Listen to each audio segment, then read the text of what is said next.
वनविभागानं पाडलेल्या खोक्याच्या घराला अज्ञातांकडून आग, 15 ते 20 जणांनी मारहाण केल्याचा खोक्याच्या कुटुंबियांचा आरोप। खोक्या असो वा बोक्या कुणालाही सोडणार नाही, सगळ्यांना ठोकणार, गृहमंत्री देवेंद्र फडणवीसांचा इशारा। सतीश भोसलेच्या घरावरील कारवाईनंतर पहिली प्रतिक्रिया। बीड पोलीस सतीश भोसले उर्फ खोक्याला प्रयागराजहून विमानानं महाराष्ट्रात आणणार।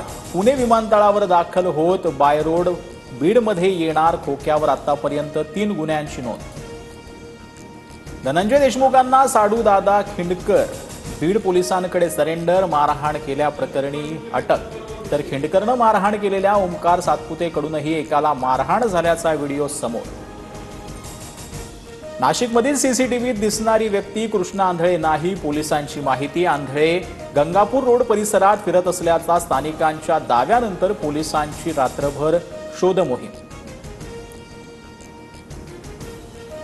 शरद पवारांच्या राष्ट्रवादीत लवकरच भूकंप, जयंत पाटील आणि अजित पवारांच्या राष्ट्रवादीत दिसतील मंत्री संजय शिरसाट यांचा दावा। एवढी मोठी संघटना आहे तरी त्यांना जयंत पाटील हवेहवेसे वाटतायत। जयंत पाटील पक्ष सोडणार असल्याच्या सत्ताधाऱ्यांच्या दाव्यानंतर सुप्रिया सुळेंची टीका। विधानसभेत प्रश्न लावण्यासाठी नेत्यांच्या एजंटकडून पैशाचा व्यवहार, मकोका अंतर्गत कारवाई करा, परिणय फुकेंची विधान परिषदेत मागणी। तर परिणय फुकेंनी केलेल्या आरोपांवर चौकशी सुरू, मुख्यमंत्री फडणवीसांची माहिती।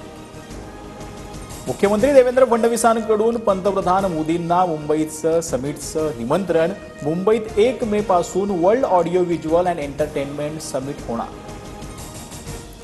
बीड पोलिसांच्या वर्दीवर आता फक्त स्वतःच्या नावाचा उल्लेख, आडनावाचा उल्लेख काढणार। सामाजिक सलोखा राखण्यासाठी बीडचे एसपी नवनीत कौवत यांचा निर्णय। अमरावती विमानतळावरून हवाई उड्डाणाचा मार्ग मोकळा, विमानतळाला मिळाला डीजीसीआयकडून एरोड्रम परवाना। 31 मार्चला पहिलं प्रवासी विमान झेप घेणार। अजितदादांचे धाकटे पुत्र जय पवार यांनी घेतली शरद पवारांची भेट। आजी प्रतिभा काकी आणि आजोबा शरद पवारांसोबत जय पवारांचा कौटुंबिक फोटो।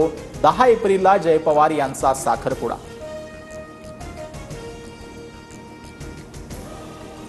राज्यभरात ढोल ताशांच्या गजरात पारंपरिक नृत्य सादर करत होळी साजरी। ठाण्यातील किसननगरमध्ये उपमुख्यमंत्री शिंदेंच्या हस्ते सहकुटुंब होळी दहन। तर चंद्रपुरात सुधीर मुनगंटीवारांच्या निवासस्थानी होळीची पूजा।